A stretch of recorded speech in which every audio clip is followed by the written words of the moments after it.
सुखदेव भगवान की जय।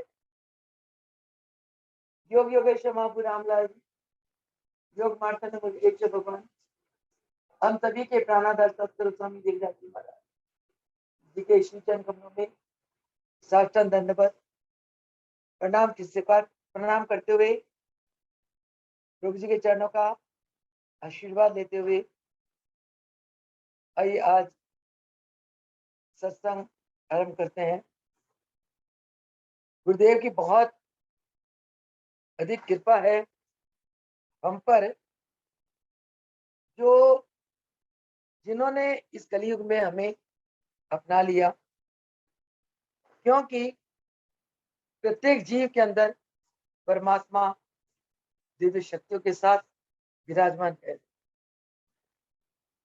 जीव के अंदर परमात्मा के होते हुए भी जीव उस परमात्मा के साथ साक्षात्कार करने में असमर्थ है। जीव को समझ ही नहीं, न तरीका है, ना शक्ति है, न रास्ता है परमात्मा को कैसे पाया जाए। धन्य है गुरुदेव जो स्वयं ने अपने आप के अंदर परमात्मा को जगा लिया, परमात्मा को पा लिया और हमें परमात्मा के पाने का रास्ता दिखा दिया। योग सिखाया, ज्ञान दिया, ध्यान सिखाया। अब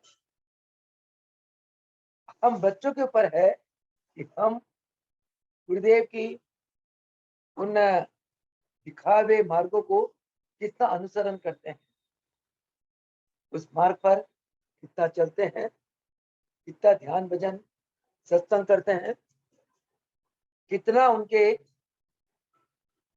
द्वारा बताए ज्ञान को अपने जीवन में अपनाते हैं।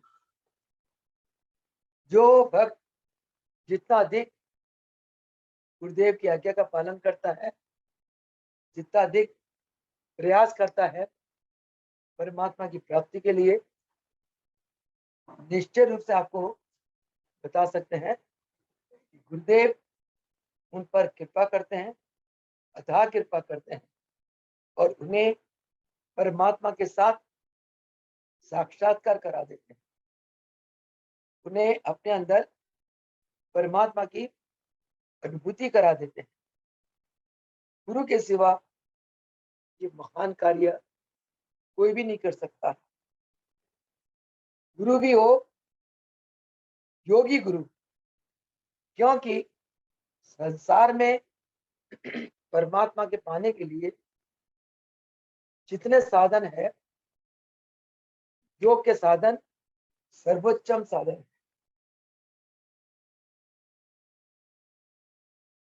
त्रेता युग में राम ने योग किया, गुरु वशिष्ठ जी ने राम को योग का ज्ञान दिया। योग शक्ति के द्वारा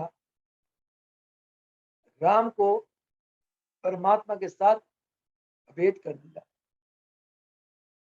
उसी प्रकार द्वापर में भगवान श्री कृष्ण ने अर्जुन को योग का ज्ञान दिया और संसार को एक संदेश दिया, परमात्मा को यदि प्राप्त करना है, योग ही एक अचूक अनमोल साधन है। योग केवल पूर्ण योगी गुरु ही सिखला सकते हैं। पूर्ण योगी गुरु गुरुओं के गुरु होते हैं, प्रभुओं के प्रभु होते हैं। वैसे तो कहते हैं कि परमात्मा सबके अंदर विद्यमान, इसमें कोई संदेह नहीं, परंतु परमात्मा प्रकट किसी किसी घट में होते हैं। जो घट अत्यंत पवित्र है, जो घट नम्र है, जो घट परहित में कर्म करने वाला है, जो घट पराया दुख को अपना दुख समझने वाला है, जो घट सिवाय सिमरन सेवा सत्संग के कोई कार्य नहीं करता,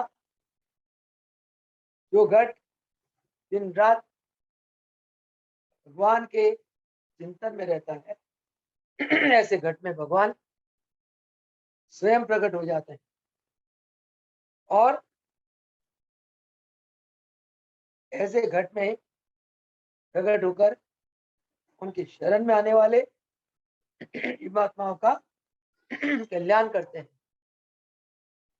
ये सुंदर उदाहरण है हमारे तीनों गुरुओं के आदर्शमय जीवन का। बापू रामलाल जी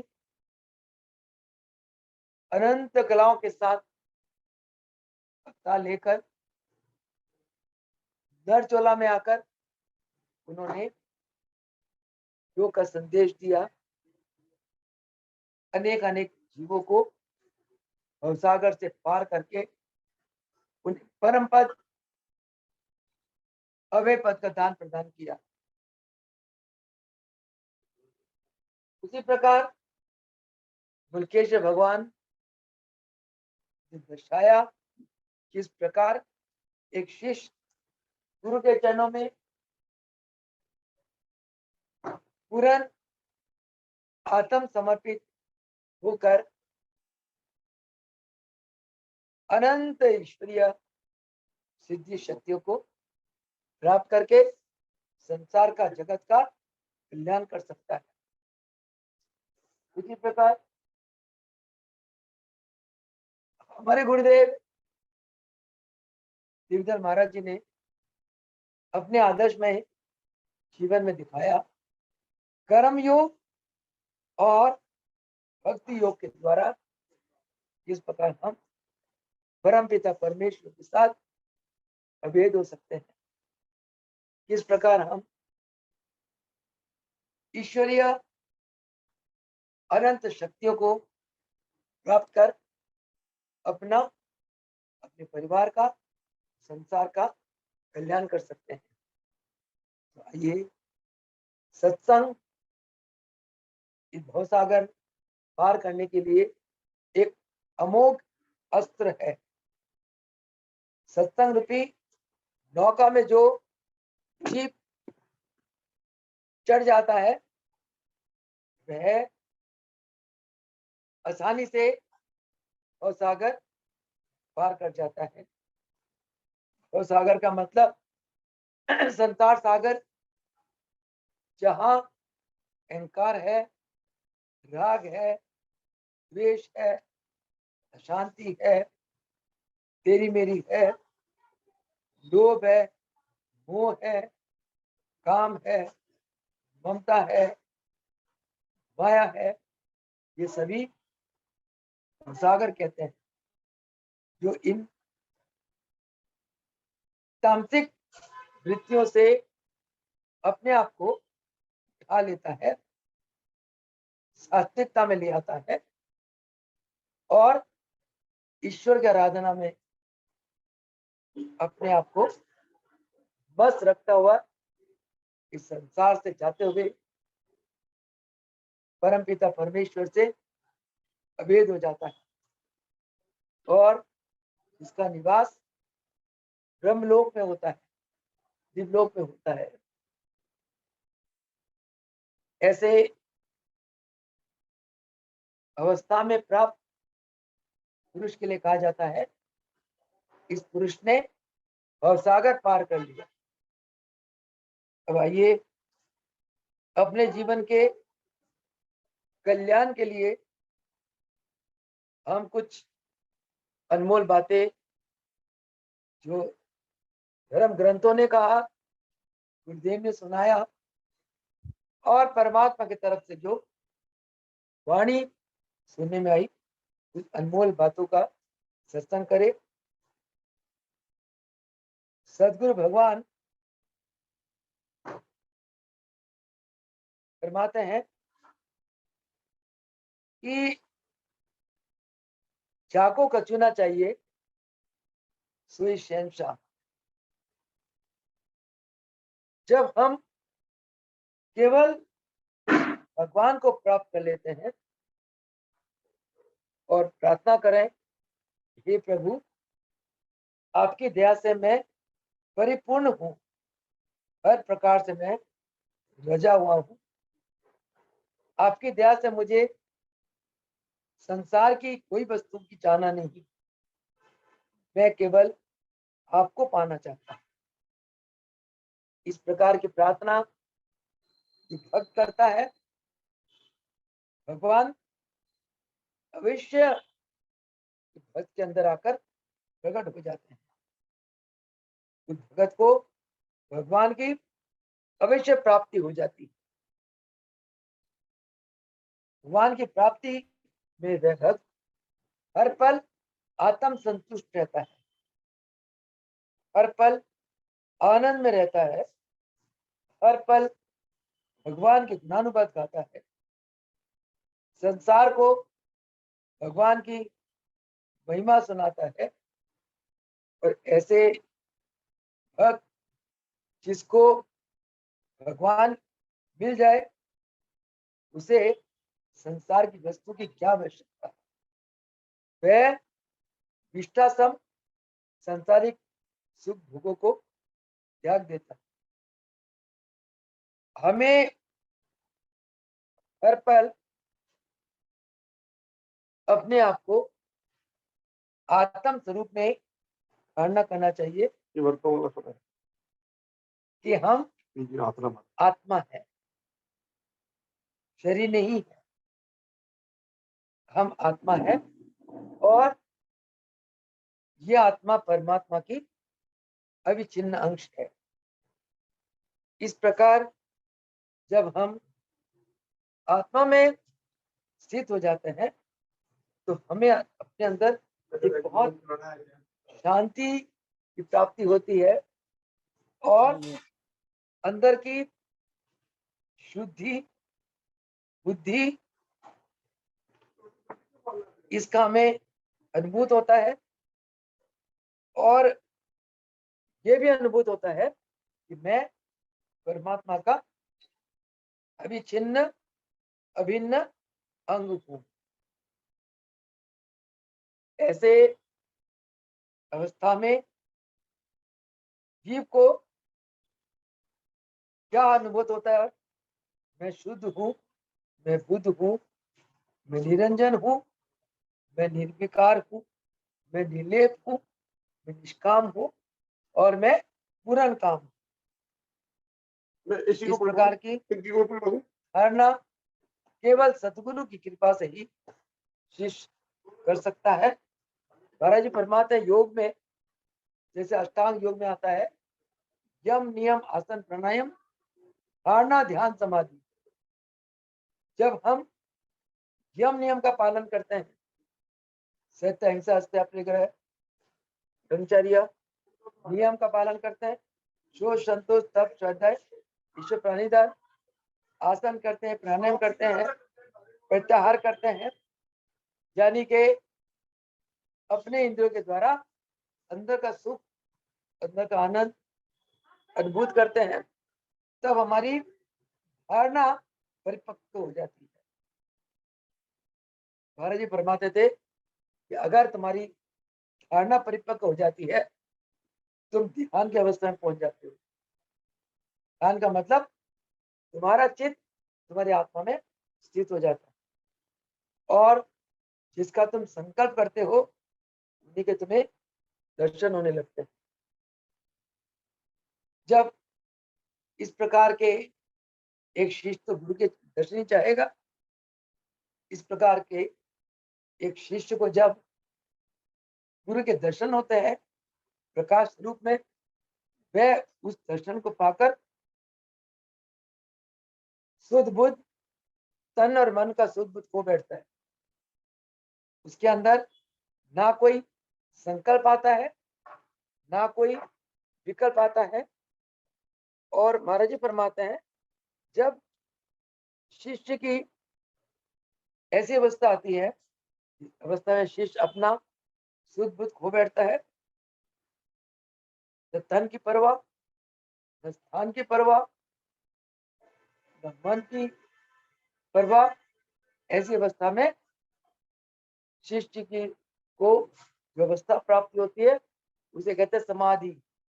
समाधि अवस्था में शिष्य के अंदर कोई संकल्प विकल्प नहीं होता। संकल्प विकल्प से रहित अवस्था को समाधि अवस्था कहते हैं। इस प्रकार समाधि अवस्था को प्राप्त करके शिष्य परमात्मा के साथ अभेद हो जाता है। ऐसी अवस्था जिस शिष्य ने पा लिया, वह गुरु का पूर्ण कृपा पात्र माना जाता है। वही इस संसार को उजाला देता है।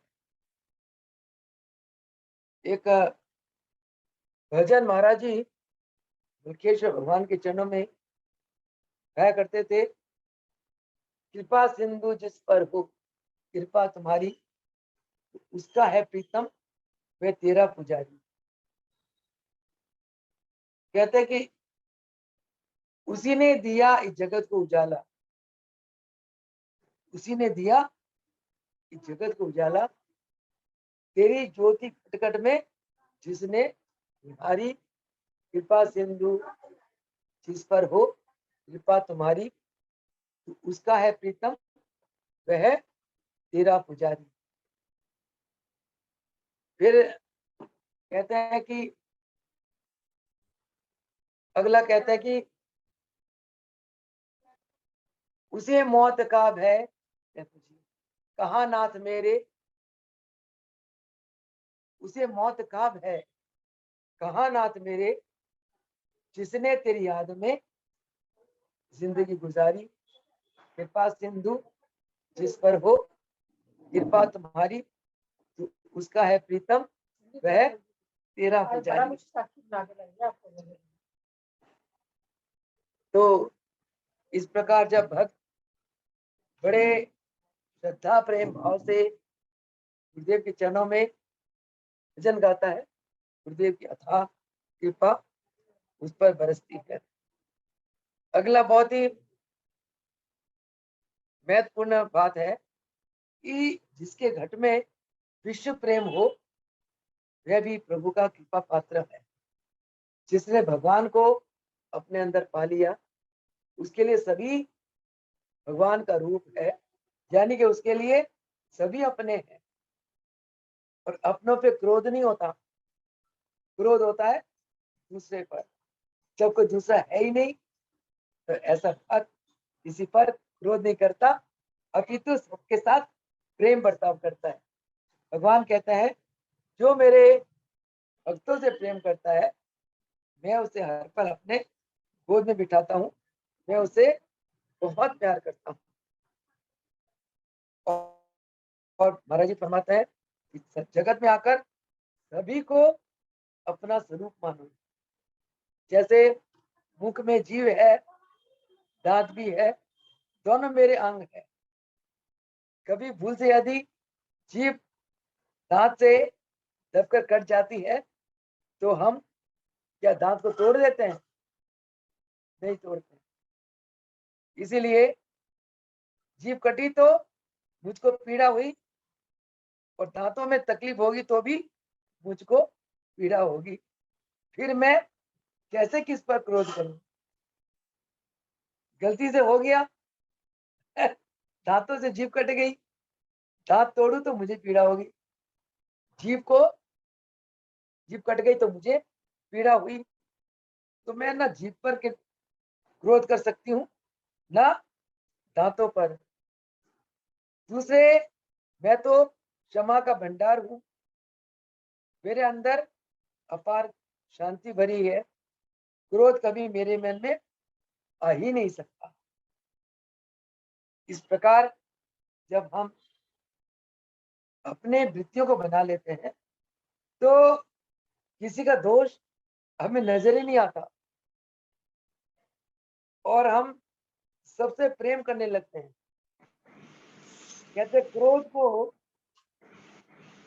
खत्म करने का महाराज जी बताते हैं, ये एक बहुत सुंदर तरीका है कि जब परमात्मा मेरे हैं, परमात्मा का सारा संसार है, तो अपना पराया कौन हुआ?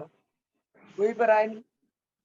ये भाव तब आते हैं जब हम अपने आप को एक आत्मा स्वरूप मानते हैं, क्योंकि आत्मा सब एक है। बाहरी रूप जो हम अकल शक्ल देखते हैं, यह आत्मा की बाहरी रूप है। इसमें नाम है परमात्मा के लिए भिन्न भिन्न नाम है, परंतु परमात्मा एक है। उसका रूप एक है, उसका नाम एक है। उसने अनेक रूप और नाम धारण किए होते हैं। मूल में, आधार में परमात्मा एक है। सारा संसार मेरा है, मेरे परमात्मा का है। जैसे हम महाराज जी के भक्तों से मिलते हैं, उसमें बड़ा आनंद आता है, बहुत आनंद आता है। क्यों आता है? क्योंकि जिस गुरु को मैं भजती हूँ, जो गुरु मेरे को प्यारे हैं, वही गुरु को गुरु भक्त भी भजता है। वही गुरु भक्त को भी प्यारा है, तो वो भक्त तो मेरा अपना ही हो गया। जो मेरे गुरु से प्रेम करता है, मेरे गुरु को भजता है, तो मेरे ही हो गए। इसीलिए जितने गुरुमुख होते हैं, वो एक गुरु का परिवार होता है। इस प्रकार एक वास्तविक परिवार में आपस में बहुत प्रेम होता है, मेल मिलाप होता है। उसी प्रकार गुरु के परिवार में आपस में बहुत प्रेम होता है, आपस में सेवा भाव होती है। यही कारण है, जहाँ बड़े बड़े यज्ञ होते हैं, योग सम्मेलन होते हैं, हम लोग जाते हैं, हर एक भगत के अंदर प्रेम सेवा भाव देखते हैं और गुरु के चरणों के प्रति समर्पित भक्ति भाव देखते हैं। ऐसे सात्विक भाव से वातावरण बहुत सात्विक हो जाता है।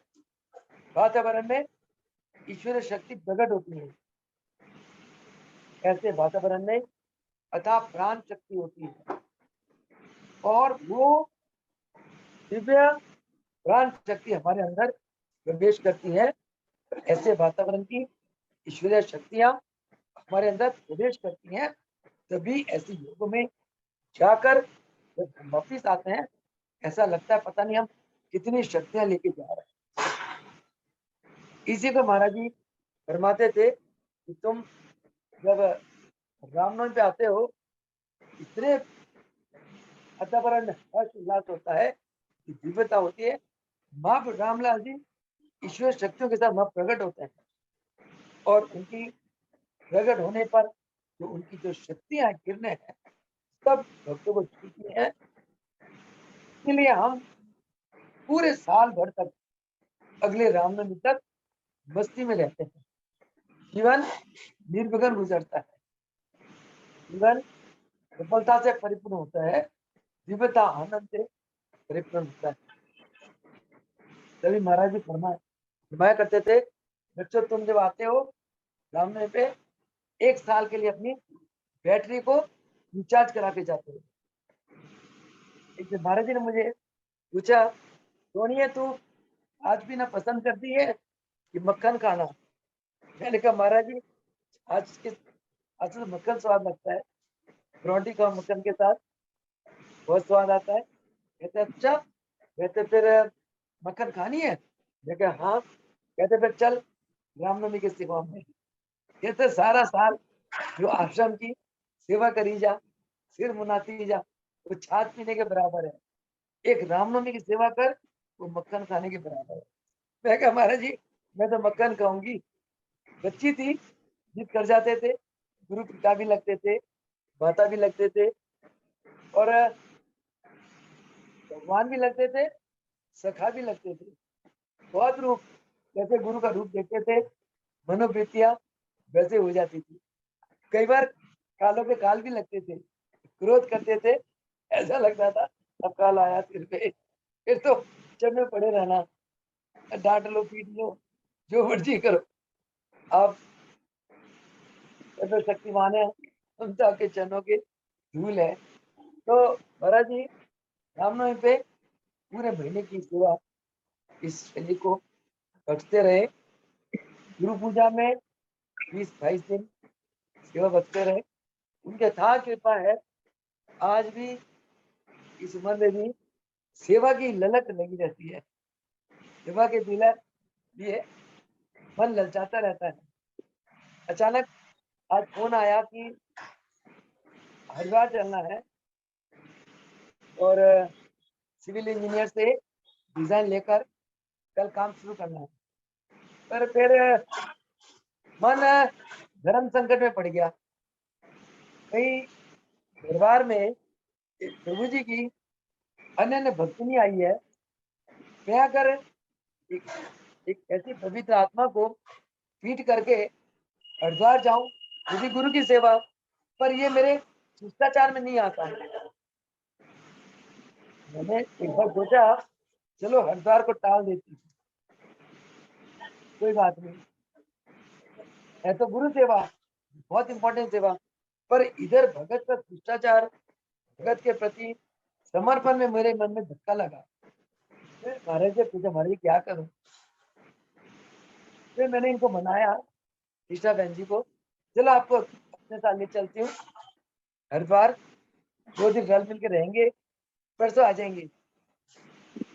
पर ये बेचारी कहने लगी कि भाई बहन जी मेरे को इतनी सफर नहीं होती, पर मेरे प्रेम को देखकर ये मान गई।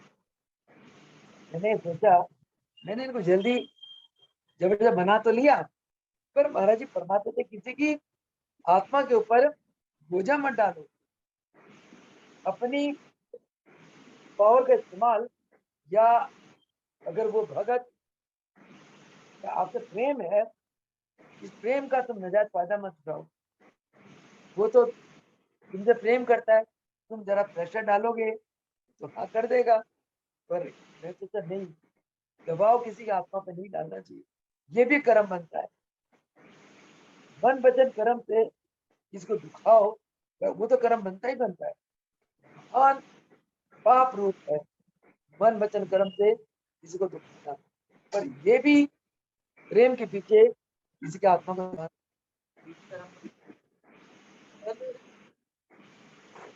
प्रभु जी से मथा टेका। प्रभु जी ने प्रेरणा दी कि तू जो ठेकेदार है, जिसने हरिद्वार का बिल्डिंग बनाना, उसको फोन कर। मैंने फोन करा, मैं कह रहे वो इंजीनियर ने वो कागज तैयार कर दिया, माता जी अभी तो नहीं करा। मैं कह कब करेगा? ये तो कल देने को कह रहा है। मैं कल किस टाइम देगा ये नहीं पता। फिर मेरा प्रोग्राम थोड़ा ढीला हो गया। फिर मैंने जिन साथियों के साथ जाना था उनको कहा, रे भाई जो नक्शा है जिसको देखकर हमने बिल्डिंग बनानी है, वो तो अभी तैयार ही नहीं हुआ, हम जाके क्या करेंगे? कहते हाँ दीदी आप ठीक कह रहे हो, माँ श्री आप ठीक कह रहे हो। मैंने कहा चलो आज कैंसिल करो। फिर मैंने किशन जी को कहा, मैं कहा हरिद्वार का ना कैंसिल हो गया। बड़ी खुश हो गई, कहता शुक्र है शुक्र है, कल का भी कोई प्रोग्राम नहीं है, नहीं तो मैं तो जा रही थी आज, खाना पानी हरिद्वार का था। देखो प्रभु ने ऐसी कृपा करते प्रभु का, दिनों को क्या क्या गाऊं, हम कैसे कहें कि भगवान नहीं है? भगवान है, हर पल है, केवल हमारी अनुभूति में, मनन में कमी आती है। मनन में भगवान नहीं है, पत्थर की मूर्ति है। मनन में, चिंतन में, भाव में भगवान है, किसी में भगवान साक्षात है, बोलती है। आप इन स्वरूपों में महाराज जी की आंखों से आंख मिला के बैठो, आपको आंखें बोलती नजर आएगी। मन ही मन बातें करने लगे। एक कवि ने गाया, बैठ नजदीक सतगुरु के, बैठ नजदीक तू सतगुरु के, तार से तार मिलने लगेगी, उससे वो बातें भी करने लगेगा। जैसे आप सतगुरु के नजदीक बैठोगे, तार से तार जुड़ने लगेगी, फिर तू देखेगा वो तुझसे बातें करने लगेगी। तो मैं बड़ी संतुष्ट हो गई। चलो, देवा से मुंह नहीं मोड़ा, भगत से भी मुंह नहीं मोड़ा, प्रभु ने बहुत कृपा कर दी। तो भरत जी फरमाते हैं कि हर भगत आप इस धारणा में रहो कि मैं तो क्षमा का भंडार हूँ, मेरे अंदर अपार शांति है, इसलिए क्रोध कभी मेरे मन में आ ही नहीं सकता। क्रोध कभी नहीं आना करना चाहिए। क्रोध से ब्लड प्रेशर हाई हो जाता है, हार्ट में असर पड़ती है। क्रोध से माँ बताती थी, छोटे से थे हम लोग, कहते बेटा क्रोध करने से ना खून जलता है। तो मैं कहती अच्छा माँ, खून जल जाता है? कहता और क्या। मैं कहती ठीक है, मैं कभी क्रोध नहीं करूंगी, अपना खून के क्यों जलाना है। मुझे लगता था, बची थी, मुझे लगता था भाई क्रोध करने से खून कम हो जाएगा। खून जलने का मतलब बात तो दूसरी है, ब्लड प्रेशर हाई हो जाता है, नुकसान करता है। उसके बाद कहता है कि लोभ की वस्तु जो एक कौन है, किसके लिए हमें लोभ करना चाहिए? किसके लिए लोभ करना चाहिए? कि मुझे परमात्मा मिल जाए, मुझे गुरु मिल जाए। गुरु मिल जाए का मतलब मेरा सिमरन अनुभूति हर पल गुरु में खोई रहे, मेरी वृत्तियां गुरु के स्वरूप में, मेरी वृत्तियां गुरु के प्रेम में डूबी रहे। इसी को कहते हैं सदगुरु भगवान का मिलन। फिर हमें क्या सोचना चाहिए? जगत में सदगुरु भगवान को छोड़कर सभी वस्तु नाशवान है। तो मैं नाशवान वस्तु के लिए लोभ क्यों करूं? क्योंकि नाशवान वस्तु तो आज है कल नहीं है। सदगुरु भगवान अविनाशी, ये अगर हमें मिल जाए तो हमेशा हमेशा के लिए हमारे साथ ही रहेंगे। तो हमें लोभ इसका करना चाहिए केवल और केवल अपने इष्ट का या सतगुरु भगवान का। तो कहते हैं जब सतगुरु भगवान मिल जाते हैं तो हम तृप्त हो जाते हैं, अंदर संतोष हो जाते हैं, शांति प्राप्त होती है हमें। और अगर संसारिक वस्तु मिल जाए तो हम अतृप्त रहते हैं, क्योंकि संसारिक वस्तु में देखा गया एक चीज मिल जाती है, दूसरे की चाहना हो जाती है, दूसरी मिल जाती है, तीसरे की चाहना खत्म ही नहीं होती। बंदा इसी चाहना में अपने अच्छे बुरे कर्म करता रहता है। इसीलिए हमें क्या धारणा करनी है? मैं सदा सदा के लिए तृप्त हूँ, मुझ में कभी असंतोष नहीं है, मुझे किसी वस्तु की चाह या परवाह नहीं है। फिर मुझ में लोभ कहाँ से आ सकता है? मुझे एक ही चाह है, परमात्मा की चाह। अगली बात आती है ममता। भगवान कहते हैं तुम मन में सोचो मैं किससे ममता करूं, दुनिया में मेरा कौन है? इस शरीर को मैं बहुत, जिस शरीर से मैं बहुत प्यार करता हूँ, जिस शरीर को मैं मेरा मेरा कहता हूँ, वो शरीर ही मेरे से छूट जाता है, वो मेरा है ही नहीं। क्योंकि शरीर अगर मेरा होता तो मेरे साथ चलता, अगले लोक में मेरे साथ जाता है, परंतु शरीर यही रह जाता है। मैं जो आत्मा परमात्मा अंश, मैं अकेला ही जाता हूँ। जब मैंने संसार में अकेला आया हूँ, अकेला जाना है, तो मैं किससे मोह करूं, किससे ममता करूं? तो महाराज जी फरमाते हैं कि जब जीव को सोचना चाहिए, जब जीव का शरीर ही अपना नहीं है, फिर शरीर के जो संबंधित पदार्थ है वो अपना कैसे हो सकता है? जितने हमारे रिश्ते नाते उनका हमारा शरीर से संबंध है। जब शरीर ही अपना नहीं है तो वो रिश्ते नाते अपने कैसे हो सकते हैं?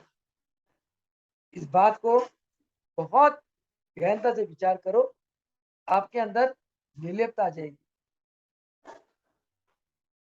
जिस शरीर को सुख देने के लिए मैंने इतना साज-बाज संवार रखा है, इतना ऐश आराम जिंदगी बना रखी है, शरीर ही मेरा नहीं है, ये चीजें कैसे मिली हो सकती है?